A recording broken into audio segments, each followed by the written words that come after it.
Ako si Grace, at ito ang kwento ko bago ako tuluyang lamunin ng dilim. 18 taong gulang pa lamang ako nang mabuntis ako kay Jojo. Si Jojo na aking unang pag-ibig, aking mundo, aking pangarap.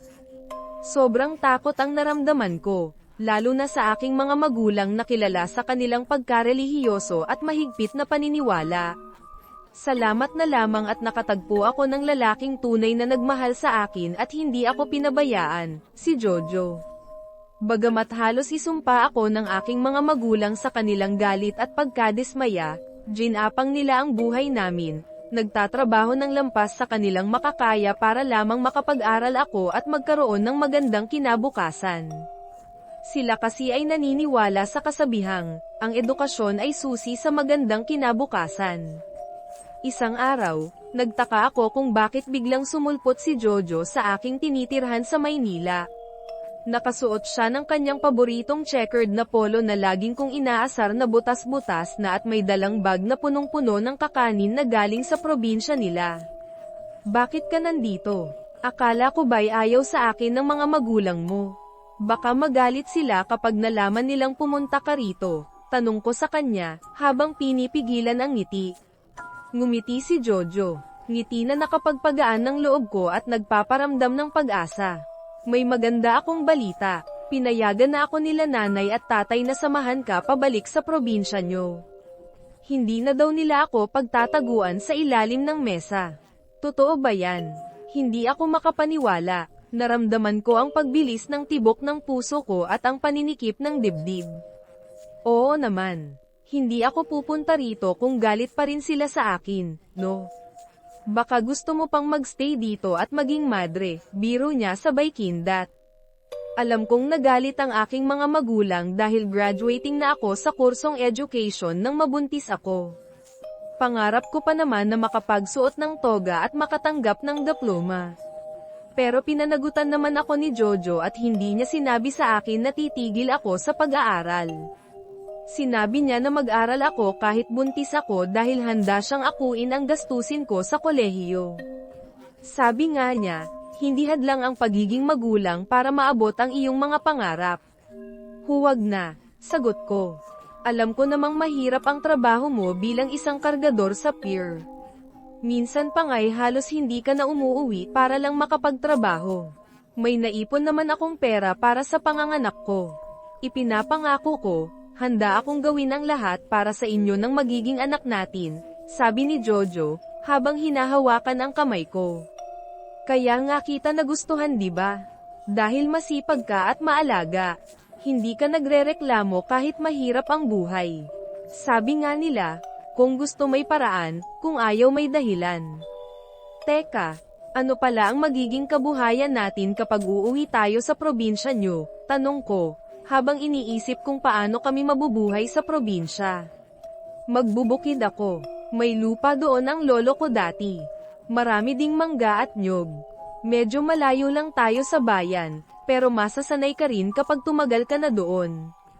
Kung sa tingin mo ay makakabuti yan, sige, sagot ko.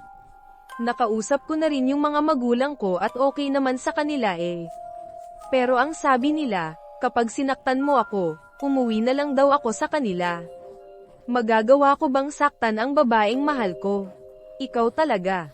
Alam mo naman na kayo na ang buhay ko. Ikaw at ang magiging anak natin. Sabay naming binitawan ang mga katagang, ikaw at ako, magpakailanman. Hindi ko alam na ang mga katagang iyon ay magiging isang sumpa. Dinala ako ni Jojo sa kanilang probinsya sa Bicol. Bumiyahe kami ng halos isang buong araw. Sobrang layo, at 2 tricycle ang sinakyan namin bago kami nakarating sa bahay nila na halos natatakpan na ng mga baging at halamang gumagapang. Ang bahay ay may kakaibang amoy, halo ng lupa, lumot, at isang matamis na amoy na hindi ko mauari kung saan nanggagaling. Doon, naabutan namin ang nanay niyang naglalaban ng kutsan sa labas ng bahay.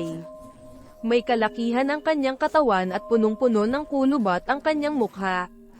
Ang kanyang mga mata ay tila ba walang buhay, at ang kanyang ngiti ay parang isang maskara. Halos hindi ito natuwa nang makita niya ako, pero nagpatay mali siya lamang ako habang nakangiti sa kanya. May napansin akong kakaiba sa lugar na iyon, parang may nakamasid sa amin mula sa dilim. Magandang umaga po, nanay. Pasensya na kung hindi ko nasabi na ngayon ako uuwi. Ito nga pala si Grace, ang asawa ko. Buntis po siya ng 3 buwan. Tiningnan ako ni Nanay Merritt mula ulo hanggang paa. Ang kanyang tingin ay tila ba tumatagos sa aking kaluluwa. Abat tinutuo mo talaga na dalhin mo ang babaeng yan dito. Hindi ba sinabi ko sa'yo na hayaan mo muna yan sa poder ng magulang niya hanggang sa manganak? Ba't nandito yan? Tanong niya na may halong pagtataka at inis. Ayoko naman pong may masabi ang mga magulang sa akin ni Grace. Ayoko nang ipasa ko sa kanila yung obligasyon ko, sagot ni Jojo. Hay nako, kung trabaho lang sana ang inaatupag mo doon sa Maynila, hindi ka sana nakabuntis. At ikaw namang babae ka, dikit ka nang. Dikit siguro sa anak ko, ano? Pasensya na po, nanay, sagot ko na may paggalang. Huwag nyo naman sanjitin si Grace, baka mamaya matakot yan sa inyo, depensa ni Jojo. Oo nga, anong plano mo? Titira kayo dito sa poder ko, tanong ni Nanay Merritt. Oho, hayaan nyo po, kapag nakaipon na ako, magpapatayo ako ng kubo namin. Basta, desisyon ko ang masusunod sa pamamahay na to. Opo, sagot ko. Inaamin ko na natakot ako sa nanay ni Jojo. Masungit siya, masakit kung magsalita, at higit sa lahat, medyo may pagkasama ang ugali. Kinakabahan ako sa tuwing tinitingnan niya ako. Parang may nakikita siyang hindi ko nakikita. Hindi ko alam kung talagang ganun lang siya mag-welcome ng bisita niya, pero hinayaan ko na lang din. May napapansin din akong kakaiba sa kanya, parang hindi siya tumatanda. Sa unang linggo ng pagsasama namin, halos araw-araw itong nagagalit sa akin, kahit sa maliit na bagay. Isang araw, naglaba ako at nalagyan ko ng detergent ang damit niya kaya pumuti iyon. Sobra siyang nagalit sa akin at kung ano-anong masasakit na salita ang binitawan niya. Sinabi niya na wala akong kwenta at pabigat lang ako sa buhay nila. Sabi niya, sana hindi ka nalang ipinanganak. Kumampi naman sa akin si Jojo. Nay, buntis po si Grace. Maghinay-hinay lang po kayo sa mga pinagsasabi nyo sa kanya. Pati rin po sa inyo, nag-aalala ako Paano kung ma-high blood na lang kayo at atakihin sa puso? Nako, itong asawa mo talaga, walang kaalam-alam. Hindi ko naman inutusan na isama niya sa paglalaba ang mga damit ko. Hoy, Grace, ang sabi ko sa'yo, yang asawa mo na lang ang sikasuhan mo. Nahihiya lang naman po si Grace kaya siya tumulong sabi ni Jojo. Pasensya na po kayo sa akin. Hindi ko po kasi napansin na nahalo pala sa puti yung bagong damit nyo. Sorry po sa susunod. Grace, hayaan mo na lang ang mga labahin ni nanay. Ang maganda mong gawin magpahinga ka. Ako na rin ang maglalaba. Buntis ka kaya ayokong kumilos ka ng sobra dito sa bahay. Ipalibhasa, matigas ang ulo. Ganyan talaga mga laking Maynila Simula nga po pala bukas, kailangan ko nang mag-umpisang magtrabaho sa bukid. Iwasan nyo na lang ang araw-araw na pangangaral kay Grace para walang gulo. Okay po ba yun, Nay? Hoy, nakakainis. Padabog na lumabas si nanay sa bahay. Ngumiti sa akin si Jojo para lang mapakalma niya ako. Ganyan talaga si nanay, palaging galit. Pero ang totoo niyan, mahal ka din niyan, kagaya ng pagmamahal niya sa akin. Ba't ba kasi siya laging nagagalit? Parang hindi na nga siya pagod na magsalita ng magsalita. Nako, mabuti na lang wala tayong kapitbahay. Dahil kung meron, nako Jojo, mapapahiya talaga ako. Huwag ka nang magtampo sa kanya. Kaya siya nagagalit sa'yo kasi marami kang ginagawa dito sa bahay. Ang gusto niya kasi, nakikita kanyang nagpapahinga. Nako, baka kapag nakita ako noon na nakahilata dyan, baka buhusan ako ng mainit na tubig. Mabuti na lang hindi ka nagmana ng ugali sa kanya. Kung ano man ang pinapakita ni nanay na ugali sa'yo, huwag mong isipin dahil hindi talaga ganun ang pagkatao niya. Maniwala ka sa akin. Wala naman akong magagawa kundi mag-adjust para lang pakisamahan ang nanay niya. Sabi nga nila, kung gusto mong manirahan sa Roma, gawin mo ang ginagawa ng mga Romano. Isang umaga, umalis si Jojo para pumunta sa bukid. Bago siya umalis, binalaan niya ako na huwag lalabas ng bahay at huwag makikipag-usap sa kahit sino. May kakaiba daw kasing nangyayari sa lugar nila at natatakot siya para sa kaligtasan ko at ng aming anak. May mga nagpapakita daw na tikbalang at copper sa gabi, at may mga naririnig na kakaibang ingay sa kakahuyan. Kami na lang ang naiwan ni Nanay Merit sa bahay. Lumabas ako para magpahangin sa bakuran namin, at nagulat pa ako nang bigla siyang dumating at malakas na hinayla ang braso ko papasok sa loob ng bahay. Halos mapunit ang aking braso sa kanyang puwersa. Nay, ano pong problema? Tanong ko, habang sinusubukang tanggalin ang kanyang mahigpit na pagkakahawak. At nagtatanong ka pa, bakit ka lumabas nang hindi nagsasabi sa akin? Alam mo ba kung gaano ako nag-alala sa iyo ah? Huwag naman po kayong masyadong owa, Nay. Pumunta lang po ako sa bakuran at nagpahangin. Hindi naman po ako lumayo eh. Kahit na, kapag sinabi ko na hindi ka lalabas, yun ang sundin mo. Naiintindihan mo ba? Baka makasalubong mo pa ang mga engkanto. Hindi po. Hindi ko po talaga maintindihan. Bakit po kahit lumabas lang ako sa pintuan, masyado kayo nagagalit sa akin? Nagtataka talaga ako eh. Wala naman kayong paliwanag na sinasabi sa akin. Wala akong dapat ipaliwanag sa'yo. Basta, kapag sinabi ko na ayaw kong lumalabas ka ng bahay, sundin mo. Tandaan mo, wala kang kakilala dito. Baka mapano ka, baka yung apo ko na nasa sinapupunan mo madamay pa. Hay, ewan ko ba dito kay Jojo? Sa dinami-dami ng babae sa mundo, bakit ikaw pa ang pinili niyang maging nanay ng anak niya? Hay nako, grabe naman po kayong magsalita sa akin. Kahit hindi ako sumasagot tinatanggap ko na lang. Mga sinasabi niyo ha. Hindi na rin siya umimik at kaagad akong tinalikuran pagkatapos niya akong pagsabihan. Pumasok ako sa loob ng kwarto at nagkulong doon habang umiiyak. Ang kanyang mga salita ay parang mga kutsilyo na tumutusok sa aking puso. Hapon na nang makauwi si Jojo galing sa bukid. Halos hindi na siya makalakad sa sobrang pagod. Nagtaka naman ito na makitang mugto ang mga mata ko. Grace, bakit nanlalaki na naman ang eyebags mo? Huwag mong sabihin sa akin na nag-away na naman kayo ni Nanay.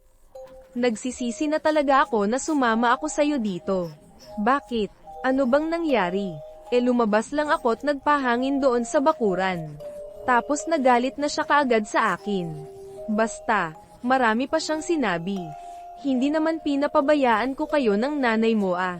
Pero ano kasi, parang sumusobra na kasi siya. Hindi niya man lang inisip kung ano yung mararamdaman ko sa mga pinagsasabi niya. Hindi naman sa kinakampihan ko si nanay ah. Pero kung anong gusto niya, pwede bang sundin mo na lang? Alam niya kasi na yun talaga ang makakabuti para sa'yo, lalo na't buntis ka. Bumalik na lang ako sa pagkakahiga. Ewan ko ba, pero ang sama rin ng loob ko kay Jojo. Pakiramdam ko kasi, pinagkakaisahan nila ako ng nanay niya. Wala man lang itong ginagawa kahit harap-harapan akong sinisigawan at pinapagalitan ng nanay niya. Parang wala akong halaga sa kanila. Hanggang isang gabi, hingal na hingal si Jojo nang makarating sa bahay. Nakita kong may bahid ng dugo sa suot niyang damit kaya kinabahan naman ako. Anong nangyari sa'yo? Sino nakaaway mo doon sa bukid? Isang nilalang ang tumambang sa akin doon sa bandang ilog. Bigla niya lang akong sinalakay. Mabuti na lang din at mabilis kong nakuha ang itap ko kaya nakalaban ako sa kanya. Anong klaseng nilalang ang nakaharap mo? Isang nilalang na parang isang gorilla ang itsura. Ang buong akala ko mamamatay na ako doon. Nasugatan niya ako dito sa bandang leeg kaya may dugo yung damit ko. Sobrang lakas niya, ang bilis pa niyang kumilos. Ipagpasalamat na lang natin na ligtas ka. Sa susunod, huwag kang magpapagabi dahil baka muli kang atakihin ng nilalang na yon. Nay, malakas talaga ang kutob ko na isang aswang ang nakasalubong ko kanina. Alam kong sinadya niyang tambangan ako. Yun din ang nasa isip ko. Kaya ikaw Grace, mag-iingat ka sa lahat ng mga kilos mo dito sa lugar na to dahil hindi mo kilala ang mga tao na nakapaligid sa atin. Malay mo, hindi mo alam na isang aswang na pala ang nakakausap mo ah. Opo, magpapalit lang ako ng damit saka gagamutin ko na rin ang mga sugat ko. Sobrang sakit, bumaon talaga yung kuko ng halimaw na yun sa akin. Halos hindi ako makagalaw. Dahil sa nangyari kay Jojo, natakot ako bigla ng mga oras na iyon. Hindi ako makatulog sa kakaisip kung anong klaseng nilalang ang sumalakay sa kanya. Baka totoo nga ang sinasabi nila na maraming aswang sa lugar na ito. Baka ako ang susunod na biktimahin nila. Sabi nga nila, kapag nakita ka ng aswang, hindi ka na makakatakas pa. Kinaumagahan, may bumisitang babae sa bahay. Kasabay din nito ang isang lalaki na kaedad lang din ni Jojo. Kilala ang babae bilang si Fina, ang kapitbahay na laging nakabuntot kay Nanay Meret. Kilala naman ang lalaki bilang si Pio, ang barkada ni Jojo na laging nakaalalay sa kanya. Nagkataon na hindi pa nakaalis ang asawa ko papunta sa bukid kaya pinagtimpla ko sila ng kape habang nag-uusap sila. Ang babae ay may matalas na tingin at ang lalaki naman ay may mahabang buhok at mukhang siga. Jojo, mabuti ka pa, meron ka ng asawa. Samantalang ako, hanggang ngayon single pa rin. Parang wala talagang babaeng isinilang dito sa mundo na para sa akin ah, sabi ng lalaki na mukhang siga. Ikaw talaga. Syempre meron, kaso hindi pa kayo pinagtagpo. Alam mo ba, Ong, si Grace, siya ang pinakamagandang babae doon sa Maynila kaya binuntis ko kaagad. Kaya nga baka naman may kamag-anak pa si Grace. Pakilala mo naman ako, sagot ng lalaki na may halong pananabik. Parang wala na tsaka habang tumatagal, pumupogi ka. Imposibleng wala kang nobya ngayon. Wala nga talaga. Teka, napaano yang leeg mo? Bakit may mga kalmo ka? Tanong ng babae na may halong pag-aalala. Huwag mong sabihin na nagsisiping pa kayo ni Grace kahit nabuntis siya, biro ng lalaki na ikinangiwi ko. Hindi ano to? Kagabi kasi nanggaling ako sa bukid. Meron akong nakasalubong na isang nilalang. Bigla akong sinugod Himala nga at nabuhay pa ako. Baka hindi ko oras para mamatay, kwento ni Jojo. Tama ba ang narinig ko, Ong? Tanong ng babae. Opo, Ate Fina. Kaya ako nandito para sabihin na may nabiktimang bagong silang na sanggol kagabi. Nangyari yun. Namatay at nakitang nawala yung lamang loob niya. Kawawa yung nanay talaga. Sobrang naiyak siya sa nangyari. Kapag sa akin siguro nangyari yun, baka nabaliw na din ako. Hindi lang sanggol ang nabiktima kagabi, kundi pa pati yung isang magsasaka rin na nagtatrabaho sa bukid. Sigurado ka ba, Pio? Tanong ni Ate Fina. Oo, nakaulat na sa barangay ang lahat dahil maagang dumulog sa barangay ang mga kamag-anak ng magsasaka.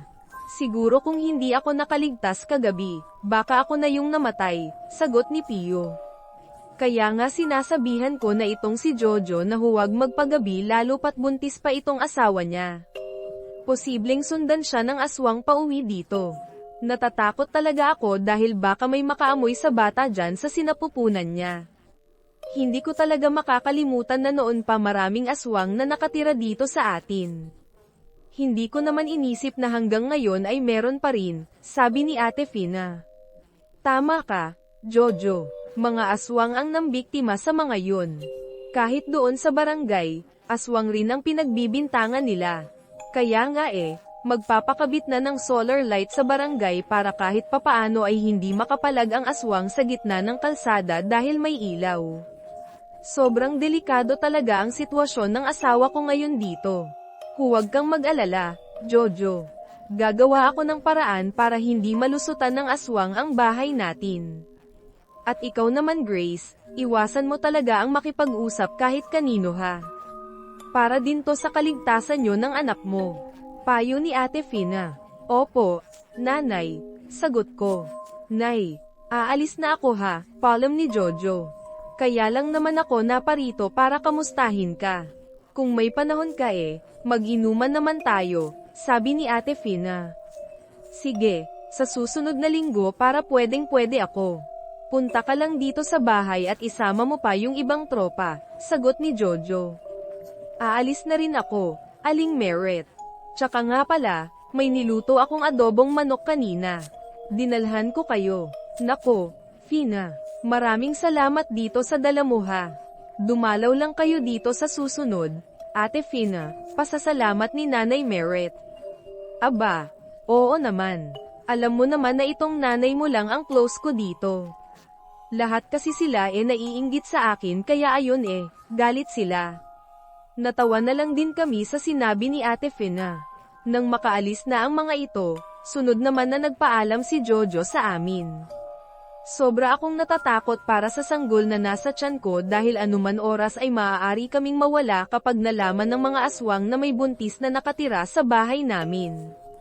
Sabi nila, kapag gusto ng aswang ang isang bagay, gagawin niya ang lahat para makuha ito. Narinig mo naman siguro ang sinabi nila. May aswang na nambibiktima dito kaya mag-iingat ka palagi. Yun talaga ang totoong rason kaya ayaw kitang palabasin ang bahay lalo na kung dumidilim na. Naiintindihan ko naman po, sagot ko. Pasensya na po kung ngulit ako. Hindi ko naman alam na ganito pala ang nangyayari sa lugar nyo paumanhin ko. O tsaka nga pala, okay lang ba sa'yo kung utusan kitang pumunta sa Talipapa? Lalagyan lang kita ng bawang tsaka asin sa bulsa mo. Tsaka itong luya, atali mo sa damit mo ha. At siguraduhin mong walang makakakita. At isa pa, walang aswang na nagbibiktima kung may araw, sabi ni Nanay. Opo, ayos lang po Nay. Maganda daw po sa buntis yung naglalakad, tsaka magandang exercise din po yun para sa akin, sang-ayon ko. Umalis ako sa bahay at pumunta sa Talipapa. Bale iisang Talipapa lang ang nandoon kaya halos lahat ng mga tao doon sa barangay doon talaga bumibili. Nagtitinda sila ng iba't ibang uri ng gulay, prutas, isda, at karne. Napatili na lamang ako sa sakit nang may nakaapak ng paa ko. Aray ko naman po iya. Nako, pasensya ka na. Hindi kita napansin. Ayos lang po. Ang sakit talaga ng paa ko. May kabigatan rin po pala kayo sabi ko. Tumaba kasi ako nung nagkaedad na Dayo ka ba dito o nagbakasyon ka lang? Tanong ng matanda na may mapanuring tingin. Nakasuot siya ng barong Tagalog at may hawak na tungkod na gawa sa kahoy. Asawa po ako ni Jojo, yung anak ni Nanay Merit. Kaka-rating lang po namin dito. Mga 2 linggo na ang nakalipas. Dito na po kami ngayon nakatira. Sige na po. Mauna na po ako sa inyo ha. Sandali mag-iingat ka iya lalo pa at buntis ka.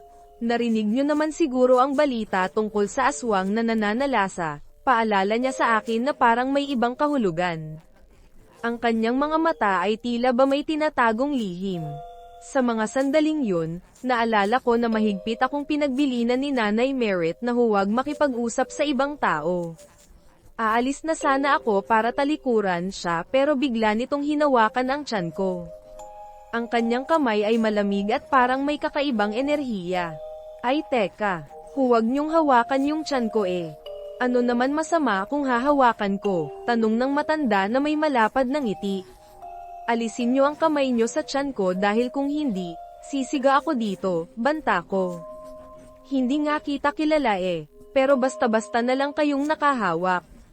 Hindi naman ako masamang tao Gusto ko lang maramdaman kung malikot ang anak mo dyan, sabi niya na may nakakalokong tono. Kana nga. Nakakainis, inis kong tinalikuran at umuwi na rin ako sa bahay. Sa loob-loob ko ay nagdadasal ako na sana walang masamang mangyari sa akin at sa aking anak. Hindi ko muna binanggit kay Nanay Merit ang tungkol sa matandang lalaki na humawak sa tiyan ko. Sabi nga nila, huwag mong sabihin ang iyong lihim sa kahit sino, dahil baka magamit ito laban sa iyo.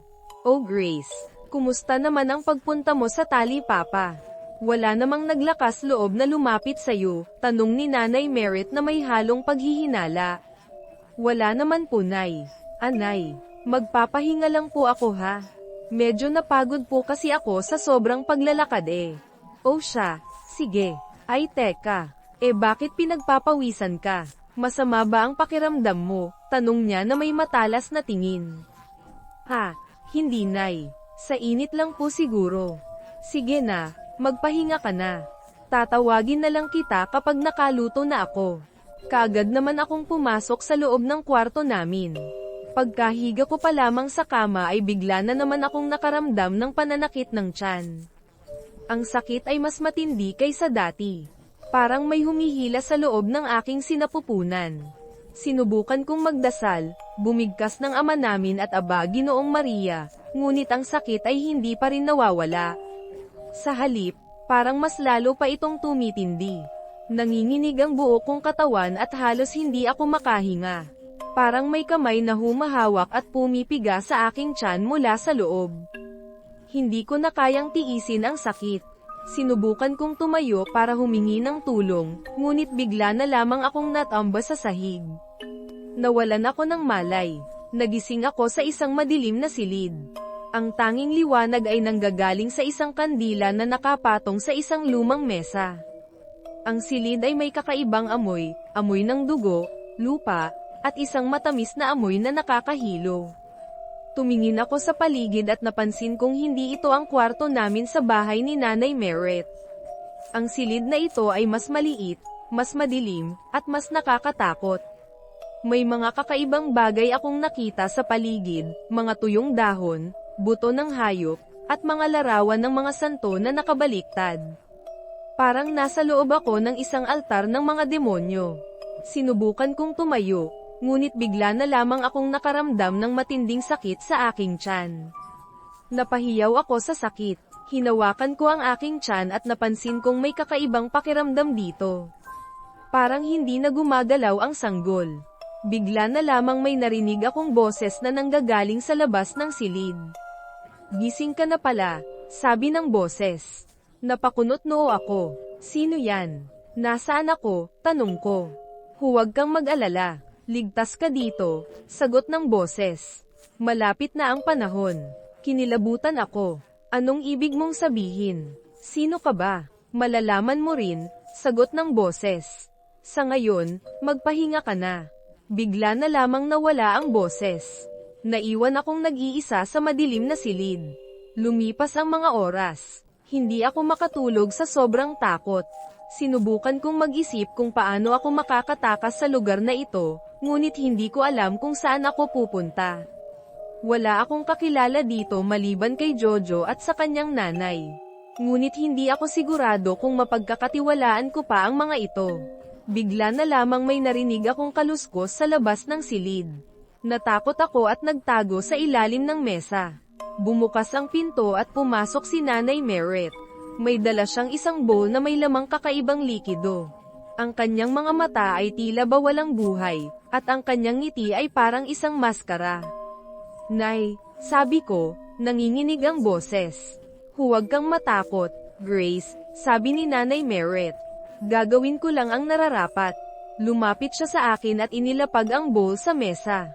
Inumin mo yan, sabi niya. Para gumaling ka. Tiningnan ko ang likido sa bowl. Ito ay may kakaibang kulay, itim na may halong pula. Ang amoy ay nakakahilo. Ano yan? Tanong ko. Gamot yan, sagot ni Nanay Meret. Para sa'yo at sa anak mo. Hindi ko yan iinumin, sabi ko. Natatakot ako. Huwag kang mag-alala. Hindi yan makakasama sa'yo, sabi ni Nanay Meret. Gusto ko lang kayong tulungan. Hindi ako naniniwala sa'yo, sabi ko. Alam kong may binabalak ka. Huwag kang magsalita ng ganyan sa akin, sabi ni Nanay Meret. Ako ang tumulong sa'yo simula nang dumating ka dito. Ako ang nag-alaga sa'yo.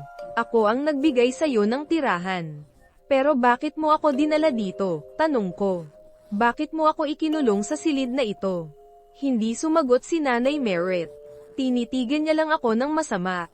Sasabihin mo sa akin o sisiga ako, banta ko. Bigla na lamang ngumiti si Nanay Meret. Ngiti na nakakatakot, ngiti na hindi ko makakalimutan. Gusto mo bang malaman ang totoo? Tanong niya. Sige, sasabihin ko sa'yo. Matagal na akong naghihintay sa'yo, Grace, sabi ni Nanay Meret. Matagal na kaming naghihintay sa'yo. Sino kayo? Tanong ko. Kami ang mga tagapagbantay, sagot ni Nanay Meret. Kami ang nagbabantay sa lugar na ito sa loob ng maraming taon. At ikaw, Grace, ikaw ang napili. Para saan? Tanong ko. Para sa sakripisyo, sagot ni Nanay Meret. Kailangan naming magbigay ng sakripisyo para mapanatili ang aming kapangyarihan. Hindi ako papayag, sabi ko. Wala kang magagawa, sabi ni Nanay Meret. Nakatakda na ang lahat, bigla na lamang may narinig kaming kaluskos sa labas ng silid. Pareho kaming napatingin sa pinto. Bumukas ang pinto at pumasok si Jojo. May dala siyang itak, ang kanyang mga mata ay puno ng galit. Nay, sigaw ni Jojo. Anong ginagawa mo dito? Jojo, anak, sabi ni Nanay Meret. Hindi mo naiintindihan. Hindi kita naiintindihan, sigaw ni Jojo. Ikaw ang hindi nakakaintindi. Alam ko ang lahat. Alam ko na aswang kayo. Alam ko na gusto niyong kainin ang anak ko. Jojo, anak, huwag kang makinig sa kanya, sabi ni Nanay Meret. Niloloko ka lang niya. Hindi ako naniniwala sa'yo, sabi ni Jojo. Alam ko ang totoo. Humarap sa akin si Jojo. Grace, tumakbo ka. Lumayo ka sa kanila, sigaw niya. Tumakbo ako papalabas ng silid. Tumakbo ako sa kakahuyan. Hindi ko alam kung saan ako pupunta, ngunit alam kong kailangan kong makalayo kina Jojo at Nanay Meret. Hindi ko alam kung sino ang paniniwalaan ko. Ang aking asawa ba o ang kanyang ina? Pareho silang nagpapakita ng pagmamahal sa akin, ngunit pareho rin silang naglilihim ng isang bagay. Habang tumatakbo, bigla na lamang akong nakaramdam ng matinding sakit sa aking tiyan. Napahiyaw ako sa sakit at napahawak sa aking tiyan. Hindi pa tapos ang lahat, Grace, narinig kong sabi ng isang boses. Napalingon ako at nakita ko si Nanay Meret na nakatayo sa likuran ko. May hawak siyang itak. Hindi kita hahayaan na makatakas, sabi ni Nanay Meret. Kailangan mong tuparin ang iyong tungkulin. Hindi ako papayag, sabi ko. Wala kang magagawa, sabi ni Nanay Meret.